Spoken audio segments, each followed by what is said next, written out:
Do you have any problems getting up in the morning? Great, neither do I. But I decided to build this anyways. This is my wonderful alarm clock. Might not look like much of an alarm clock. It doesn't display the time. That's a future feature. But what it does do is it'll get you up and out of bed. Some of the features are you have to turn on the lights for it to stop being an alarm. It has a speaker to make sound, and it flips on and off the lights. And just to make sure you're not going into bed, make sure that your hand is in front of it for an entire 20 seconds so you're not just jumping out of bed to get back in it. So let's see how it works. Let's start with the software. So this right here is the processing for the entire lab. You see, once it loads, it brings up this menu. On the left hand side is a list of all the alarms you can have with all the different times, along with all different settings. And then whenever you click on one of these boxes, say for instance this one at 3 a.m., you can see on the right hand side it comes up with that information.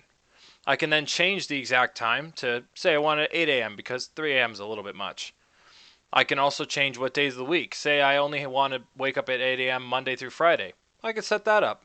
And then, well, this week I'm on vacation, so I'll have it disarmed. But then next week comes around and I got to be back in classes. I got to make sure I'm studying for my exams.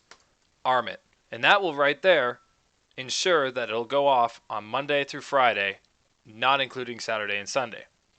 Then what we can do, once we've set up our alarm, we can save it. So that way, even if I close the program, I can reopen it, as you see here, and at 8 a.m., look at that. 8 a.m., Monday through Friday, and it's armed just like we left it last time. Well then, once we've set it up, we can send it to the Arduino.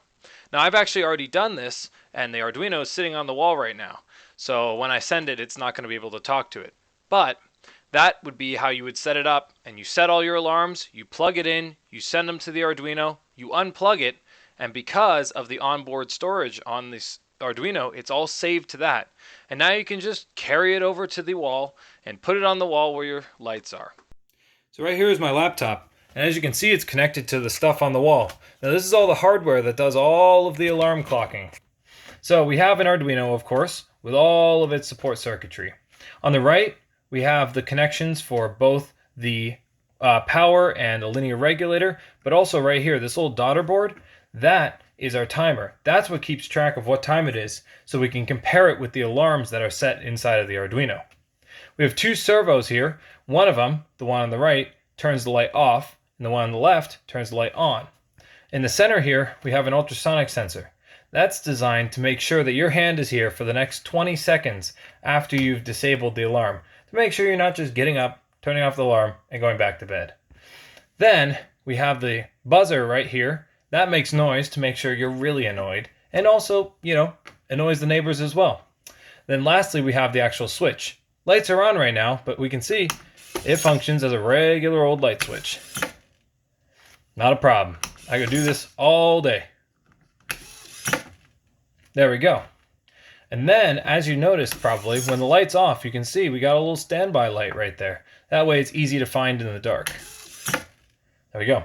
And I've set up the timer, so we should have an alarm in the next maybe 2 or 3 minutes. So I'm going to try and have my camera recording. You know what? I'm going to turn off the lights, so it'll be nice and dark and we'll get the full effect. So hopefully this goes off in a minute or two, so I don't have to wait forever. So the alarm that's going to happen in about 2 minutes, I'll see if I can catch it on video camera right when it goes off. Oh, there it goes. Okay, so you can see right there, the alarm is going off. And it's just going to keep going off until you turn off the alarm by turning on the lights. And at which point it will keep the lights on. And now this functions as a perfectly fine regular old light switch, as you see there, and turn it on until we wait long enough for the next alarm.